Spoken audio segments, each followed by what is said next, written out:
Good evening, Brevs. Yun, nung pumunta tayo dun sa mga abandoned babies, akala ko kasi nung first, parang mga kasing edad lang ni Kirby yung mga bata na nandun. Kaya yung mga prepare ko para sa program, medyo pang edad talaga ni Kirby. Tapos nung nalaman ko na pa lang sila, babies pa lang sila, parang sabi ko, hindi ko alam kung anong gagawin ko kasi hindi ko naman alam na ganito yung mga bata. Hindi nila kayang gawin yung mga activities na linagay ko sa program. Tapos, tumakbo kay bro, tinanong ko kung okay lang yon. Sabi niya okay lang, kaya gumaan yung pakiramdam ko. Tapos nag-assign na lang ako ng mga gagawin ng mga Lishu Brevs doon. Tapos, medyo kinabahan ako sa pagiging MC doon kasi parang first time kong maging ganun sa mga bata. And I was expecting na behave sila, pero yun, hindi nga nila naiintindihan yung mga sinasabi namin. Kaya medyo mahirap. Pero, nag-thank ako kay God kasi kahit papano, may natutunan yung mga bata galing sa akin. And isa na din yun yung pag-pray.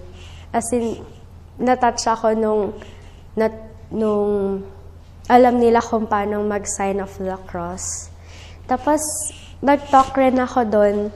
Sinabi ko sa kanila kung ano yung kailangan nilang gawin, kailangan nilang i-enjoy yung life nila, yung importance being a child, kung bakit kailangan nila mag-pray, ganyan. Tapos nagulat rin ako nung sinabi nila na kailangan mo mamili ng babantayan. Meron namang lumapit sa akin na bata, tapos mamaya-maya, bigla na lang siyang lumayo. Sabi ko, kung ayaw niya, okay lang. Tapos yun, after that, nahirapan na ako maghanap ng bata. Pero, yun, may nahanap rin ako. As in, makulit siya. Pero,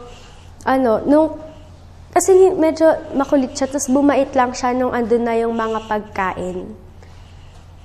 As in, gusto pala talaga nila ng pagkain. As in, gusto ko talagang bumalik doon kasi na-realize ko na ang swerte-swerte namin kasi may parents kami na grabe yung pagmamahal sa amin na nag-aalaga sa amin since bata pa kami. Kaya wag niyong ikinakahiya yung mga parents niyo kasi isa lang ang Diyos natin. At saka mahal na mahal niya tayo. Pero meron na din tayong mga magulang na gagabay sa atin tungo sa tamang daan.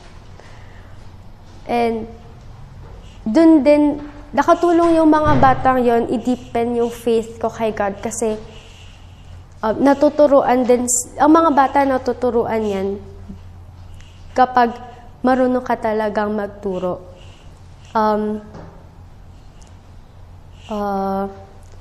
Basta masaya doon.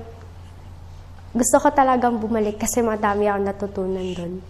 So always remember na swerte tayo kasi may mga magulang tayong nagbabantay sa atin.